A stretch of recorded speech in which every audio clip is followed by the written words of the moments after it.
Amigo espectador, esse Profissão Cultura começa com bastante alegria e é a alegria que nós temos de receber Rogério Bastos, um velho amigo, um grande profissional, e sobre a trajetória dele nós vamos conversar hoje. Rogério, tudo bem com você? Tudo bem, Ney. Obrigado pelo convite, estar aqui no programa. Para mim é uma grande satisfação. E para nós é um grande orgulho. Vamos começar pelo começo. Você nasceu aonde? Como é que foi a sua infância? Eu nasci em Barretos, sou barretense, sou filho de Dalci e Gláucia, meus pais. Tive uma infância muito bacana e interessante que na minha família não tem nenhum músico. Ninguém toca violão. Então eu sou o que abriu as portas aí na família com a música, né? E tudo nasceu da minha curiosidade em ter contato com os LPs, os famosos LPs de vinil, né? Que a minha mãe tinha de vários compositores e de bons compositores, né? Quais foram as suas primeiras influências? Aqueles compositores que você escutou e falou, caramba, eu quero fazer música. Olha, minha mãe tinha LPs do Vinícius de Moraes, da Elis Regina e do Benito de Paula. Então eu tive uma influência muito forte da bossa nova. Certo. Né? Vinícius, Elis Regina. E Benito também. Sempre admirei muito o som do Benito de Paula, a forma como ele compunha as músicas, né? A forma como ele tocava também as músicas. Então a partir dali eu me senti muito curioso em poder desbravar aquele universo que para mim era um universo muito bonito, né? Legal. E qual foi a primeira viagem? Quer dizer, quando que você começou a tocar? Então, minha mãe descobriu um professor, que até hoje eu tenho contato com ele, né? Ele chama Jacques Fernandes, a gente chama ele de Fininho, porque ele é alto, tem quase 2 metros de altura, bem magro, né? Então o apelido dele sempre foi Fininho. E aí ela agendou uma aula, e dali eu comecei a ter aula com o Fininho, com 8 anos de idade. Okay. Foi meu primeiro contato com o violão, né? Ele sempre foi um professor muito paciencioso, né? Então ele tinha o dom realmente de dar aula para a criança, né? Eu era praticamente uma criança. Às vezes que eu não estava em casa, ele aguardava eu chegar, como toda criança ia para a rua às vezes, né? Então ele realmente sou muito grato a ele pela paciência. Ele ia de moto da aula, e eu tinha já meu violão, né? Minha mãe comprou esse violão, e esse foi o primeiro contato que eu tive. Ok. Dizem que a bossa nova é o samba da classe média. Eu discordo um pouco disso, mas você falou que é muito influenciado pela bossa nova. Você era classe média? Não, classe média baixa, talvez. Uma classe média baixa, se é que a gente podemos, naquela época, falar esse tipo de designação, né? Mas minha mãe é funcionária pública, meu pai é eletricista. Ok. Eu estudei em escola pública, então posso dizer que eu era uma classe média baixa, não uma classe baixa. Com todas as dificuldades, né? Minha mãe, para comprar o violão, realmente ela teve uma certa dificuldade para adquirir aquele primeiro instrumento, mais na década de 80, né? Eu nasci em 71, tenho 44 anos, então na década de 80 não tinha essa facilidade de acesso aos instrumentos, tecnologia, né? E eu moro numa cidade que está a 450 quilômetros de São Paulo. Sim. Então é uma cidade bem interiorana, né? A gente é quase que mineiro ali, próximo de Minas, né? Na divisa, Barretos. Então com aquelas dificuldades de uma cidade pequena, né? Entendido. Bem, isso posto, parece que você realmente se construiu enquanto músico. Exatamente.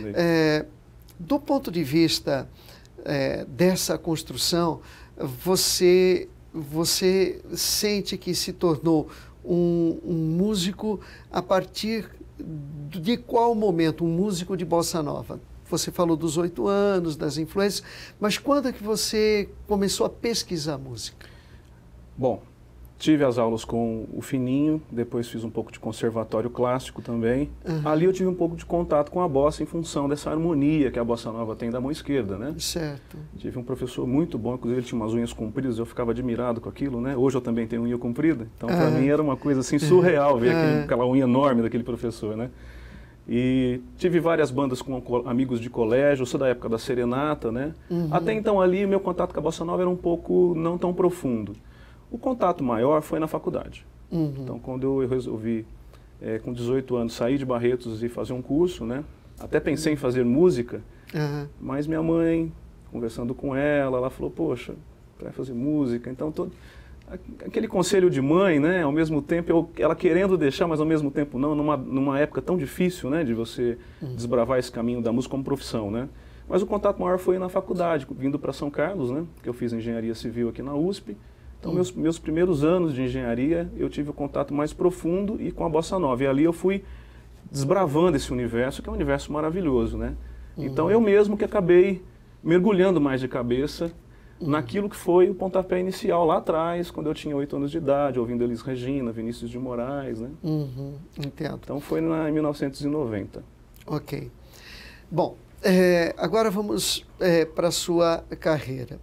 Na verdade, você dedicou-se na sua carreira a procurar um caminho específico, você se dedicou a procurar um caminho culturalmente já construído, você está aqui como um músico divulgador e estudioso de bossa nova, ou você tem outras preocupações do ponto de vista da produção musical? Com o tempo, eu fui procurando ouvir e ter contato com outros movimentos musicais. Então, eu não fiquei só na bossa nova. Claro que a bossa nova é um movimento que eu mais gosto de ouvir e até de tocar também. Né? Então, eu cheguei a mergulhar no movimento da MPB de forma profunda também, né? E com o tempo, conhecendo outros colegas de profissão também, fui fazendo parcerias, né? Eu tenho um baterista que toca comigo desde 93, que é o Eduardo Lima. Então, dali a gente fez uma parceria muito profícua, né? Ao longo de todo esse tempo. E também, atualmente, faço parte do grupo Letras e Sons, né? Que foi um presente para mim em função, né? da pesquisa musical que o Letras e Sons me proporcionou, que é uma coisa que eu sempre procurei fazer na minha vida, como músico. E o Letras e Sons me abriu esse horizonte, né?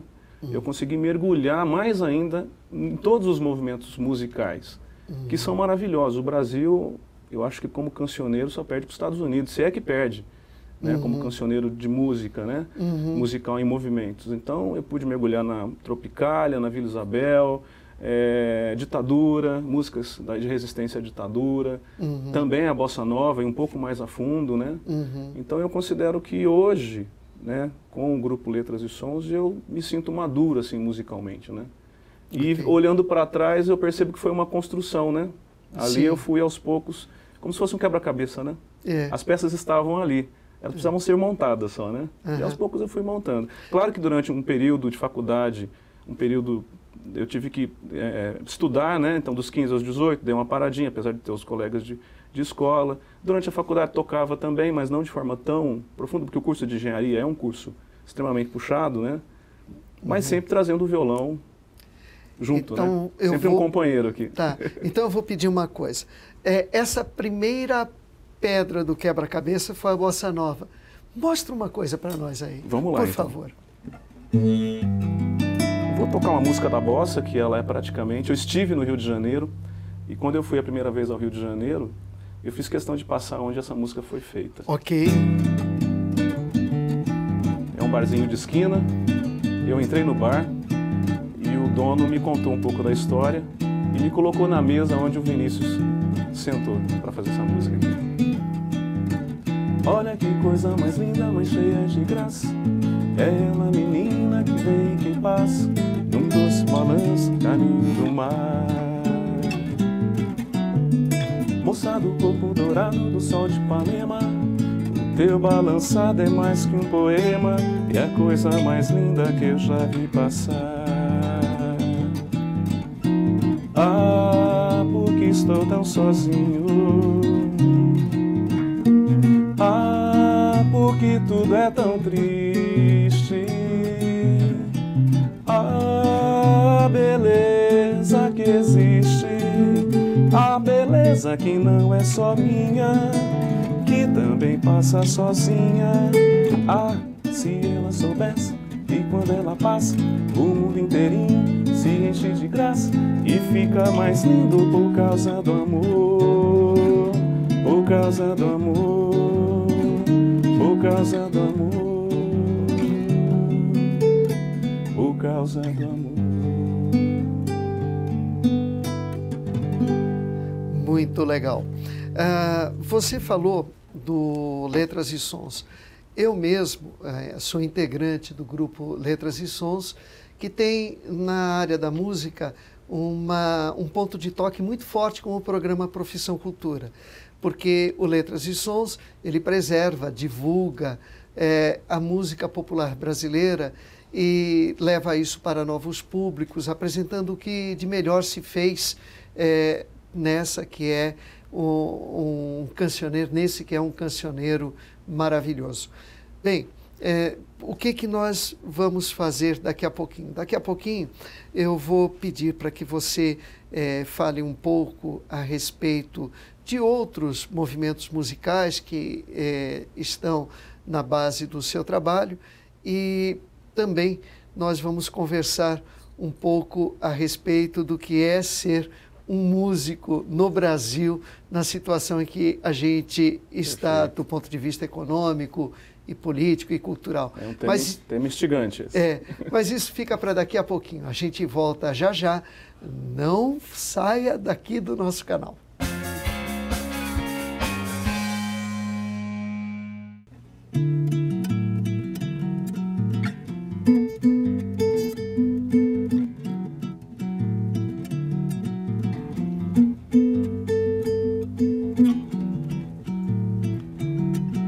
Eu não disse? A gente já está de volta e hoje entrevistando o Rogério Bastos.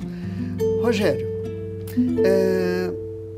você tem uma influência muito grande da Bossa Nova e eu imagino que um outro ponto importante da sua trajetória musical seja o Clube da Esquina. Eu estou enganado ou estou certo? Não, corretíssimo. Corretíssimo. Você começou a escutar o Clube da Esquina, o Milton Nascimento, o Fernando Bran. Quando que você começou a escutar? Foi na minha adolescência. Eu tinha um grupo de amigos, eram pessoas muito bacanas e eles também eram músicos, assim. Quer dizer, aprendendo ainda, né? Se desabrochando como músicos. E eu sou da época da serenata, como eu comentei no bloco anterior. Então, daquele grupo, quando eu tinha 14, 15 anos, né? Nós escutávamos muito o pessoal do Clube da Esquina. Inclusive nas serenatas que nós fazíamos para as namoradas, para as pretendentes, inclusive para as mães, que eram as melhores serenatas que mais faziam sucesso, né? E a serenata com violão mesmo, não é a que eu escutei num passado onde o pessoal levantava o carro lá e ligava o som, né? Então ali que eu realmente tive o contato. Então o contato com o Clube da Esquina foi na minha época de adolescência mesmo. Tá legal. E a Bossa Nova foi ao longo, certo. Uma construção ao longo, né? Em função até da dificuldade de se tocar a Bossa Nova, né? Em função da harmonia que a Bossa Nova exige, né? Vamos fazer o seguinte, antes de continuar, eu quero só um trechinho de alguma coisa do Clube da Esquina.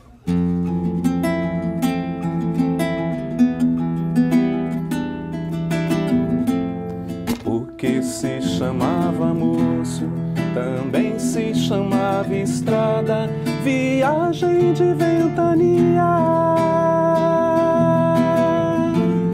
Nem lembra se olhou pra trás ao primeiro passo, a sua.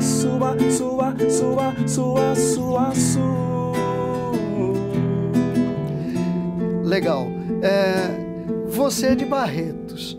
E Barretos tem uma certa tradição, não é? A música de raiz, o sertanejo, o que você escutava e o que você escuta? Boa sua pergunta. Barretos, a gente respira música sertaneja e música raiz, né? Você liga as rádios, você pode procurar a rádio lá, mas sempre você vai ouvir uma música sertaneja ou uma música raiz. O meu avô, ele foi cozinheiro de comitiva de boi. Então, meu avô, para mim, é um grande herói, né? Para mim é o meu herói. Certo. Né? Sempre foi, sempre será, não está mais conosco aqui. E eu lembro nitidamente ele saindo para as comitivas de boi, ele era cozinheiro, ele ia na frente das comitivas, ele ficava coisa de 6, 5 meses fora de casa. E ele gostava muito de ouvir música raiz, né? Então ali eu tive um pouco de influência, como todo bom barretense. Certo. Então eu carrego também um pouco dessa influência da música raiz, né? Em função da própria cidade onde eu morei, né, que é a minha cidade natal, e também em função do meu avô, que eu sempre admirei muito, que me ensinou a fazer farofa de pilão. Opa! Inclusive o pilão dele eu fiquei com o pilão há muito tempo, mas aí era madeira, com o tempo foi deteriorando, né? Certo. E nós comprávamos a carne, colocávamos no varal para fazer a carne de sol, então tinha todo aquele procedimento, né? Certo. Então é realmente uma pessoa que eu me espelho muito, como caráter, como ser humano. Né? Tá. Como daqui a pouquinho a gente vai começar a falar de algumas coisas menos alegres, né? Vamos fazer o seguinte, esse bloco mais musical, eu pediria que você tocasse alguma coisa de raiz, que você goste e que lembre um pouco também o seu avô. Inclusive essa música, eu fiz uma adaptação. Toda a liberdade. Por favor. Meu avô foi peão, minha avó solidão, meus irmãos perderam-se na vida a custas de aventura. Descasei, joguei, investi, desisti, se a sorte eu não sei, nunca vi. Sou caipira, Pirapora, Nossa Senhora de Aparecida, ilumina a mina escura e funda o trem da minha vida. Sou caipira, Pirapora, Nossa Senhora de Aparecida, ilumina a mina escura e funda o trem da minha vida. Bom, agora a gente vai falar de algumas coisas que talvez sejam um pouco menos alegres. Eu me refiro especificamente à vida, o dia a dia de um músico. Por exemplo, no dia a dia de um músico existe tranquilidade financeira? Por quê? Não existe tranquilidade financeira. Eu já trabalhei com música durante 3 anos, aproximadamente, só com a música. Né? Porque a minha formação original, a minha formação principal acadêmica é engenharia. Né? Sim. Então, logo que eu me formei, fui trabalhar com engenharia, me desliguei depois de um trabalho e fui trabalhar especificamente com música. Eu quis fazer isso, eu precisei também fazer isso, por uma questão até financeira. E foi uma experiência muito maravilhosa. Porém, ali eu vi a dificuldade realmente de você só trabalhar no ramo musical. E os fatores são vários, né, Ney? Desde os cachês, da dificuldade que nós temos hoje dos espaços para você mostrar o seu trabalho, né? A massificação da música, como a música no Brasil, né? Então, realmente trabalhar só com a música, as pessoas que fazem isso são grandes heróis, na minha opinião. Eu imagino. Uma coisa que a gente observa no dia a dia é a seguinte: para o empresário ele ter lucro, ele precisa vender o produto em grande quantidade. E a mim me parece que o que está ocorrendo é que a indústria cultural ela escolhe 3 ou 4 músicas, talvez até menos do que isso. Exatamente. Divulga, publica, martela e tudo mais deixa de receber qualquer tipo de amparo. É isso? É exatamente isso. A grande mídia, ela busca volume, a venda, né, daquilo que é mais comercial e até que não tenha, não vou falar qualidade porque é um conceito um pouco difícil de encaixar agora, mas acho que a grande mídia deveria ter olhos um pouco mais cuidadosos para os compositores, para os festivais que nós conhecemos, que tem vários no interior, né? Onde você tem grandes músicos, grandes compositores, né? Então, o momento do Brasil hoje não é aquele momento onde a Tropicália viveu, né? Onde Vinícius com a Bossa Nova.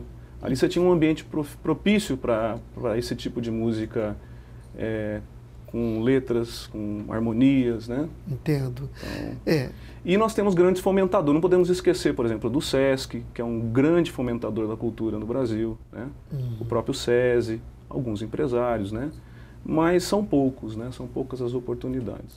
Ok. Nesse sentido, instituições como o Ministério da Cultura, secretarias de Estado de Cultura, secretarias municipais, eles têm trabalhado no sentido de amparar esse enorme universo musical que nós temos no Brasil? Como é que está isso? Eu acredito que não, na minha opinião. Se existe, é um grãozinho de areia naquela praia enorme que é a praia da cultura dos músicos, né? Uhum. E você tem os editais de cultura do SESES, né? Que a gente inclusive tem participado no grupo Letras e Sons, conseguimos ganhar alguns editais, né? Uhum. E a gente percebe que quando a gente leva, por exemplo, vou dar um exemplo do trabalho do grupo Letras e Sons, né? Porque é um trabalho que é a música, ao mesmo tempo a imagem que nós projetamos, conforme eu vou tocando com o Eduardo, né? E você que faz toda aquela história a respeito do que é aquele movimento que nós estamos trabalhando e passando ao público. A gente percebe que quando o público assiste o Letras e Sons, ele fala, nossa, que bacana, eu não sabia que esse movimento foi assim, que essa música era desse jeito, foi construída nesse sentido, que o Caetano Veloso, ou enfim, qualquer um dos movimentos que a gente chegou a trabalhar, a pessoa fica deslumbrada com aquela informação que chega a ela. Então eu acho que falta isso só. O só, né? Eu falo só porque eu acho que é só mesmo, é levar isso ao público. O público quer isso. Só que você tem que abrir esse espaço, essa oportunidade, né? E São Carlos é uma cidade privilegiada. São Carlos tem muitos músicos bons, né? Então, é verdade. Muitos movimentos culturais de primeira linha, né? De grande grandeza, né?